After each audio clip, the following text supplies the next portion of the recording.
बोरकर आहे, तुम्ही किचन मध्ये काय करत आहात? अगं भोपळ्याची भाजी करते आज. अच्छा. तर भोपळ्याची भाजी करायला ना हरभऱ्याची डाळ भिजत टाकते. अच्छा, मला वाटलंच आज बोरकर आहे किचन मध्ये कसं काय. तुम्हाला एकतर गावाकडचं काहीतरी खाऊ वाटलं असेल, नाही तर तुमच्या आवडीचा पदार्थ. भोपळ्याचीच भाजी करते.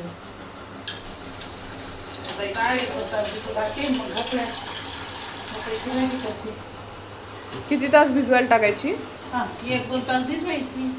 ठीक आहे. डाळ भिजली आता. आता भोपळा कापून घेते. हा, ठीक. ते भोपळ्याची साल काढायची वरची. काढल्या, इथे थोडे राहिलेत काढायचे, हे पण काढते. साल काढलं झाले. आता कापते. आता हे काढून टाकायचं. हे वरचा भाग का काढून टाकतात तुम्ही? ते पोकळ असतंय, असं काय कसतरी असतंय, ते टाकायचं तेवढं काढून. बी असतंय ते असं बारीक कापून घ्यायचं.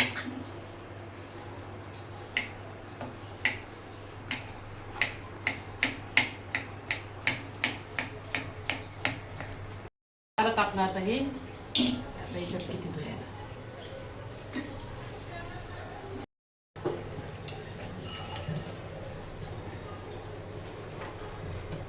टाकण्याकरता साहित्य सांगते. हा, ते मिक्सर घेतलं. आम्हाला जास्त तिखट लागते खायला. हिरव्या मिरच्या घेतल्या.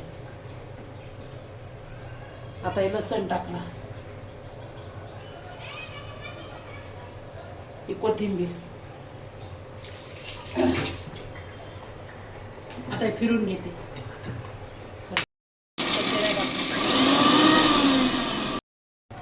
कांदा आणि एक टमाटो कापते. असं बारीक वाटून घे. आता टमाटो पण असं बारीक कापून घ्यायचं.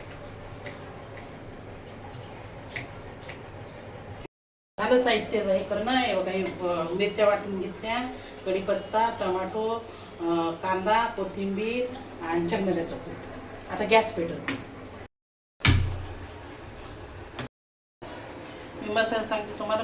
थोडासा मालवणी मसाला घ्यायचा आणि हळद घ्यायची थोडीशी, बस. आता तेल टाकते.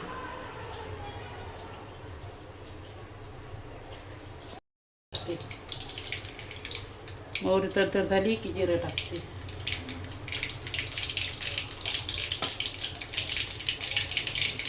अद्रक लसणाची पेस्ट.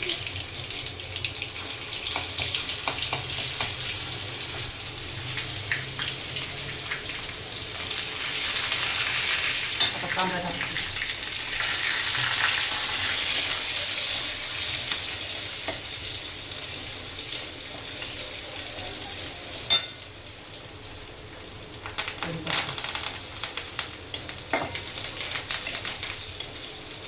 मिरच्याची पेस्ट टाकते, म्हणजे तेलात तळल्या जाते.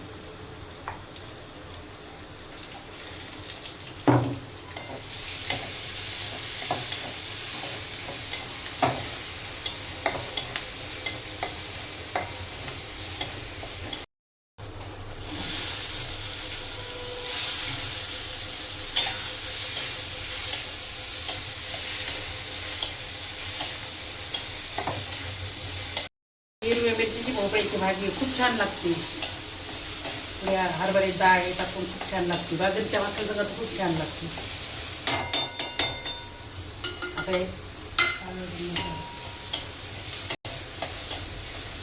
आता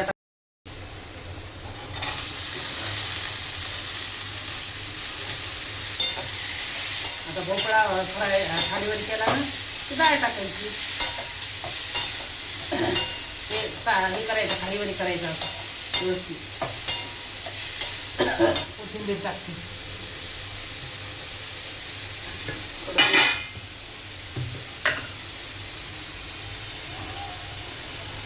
ते टाकेल थोडं हरभऱ्याची.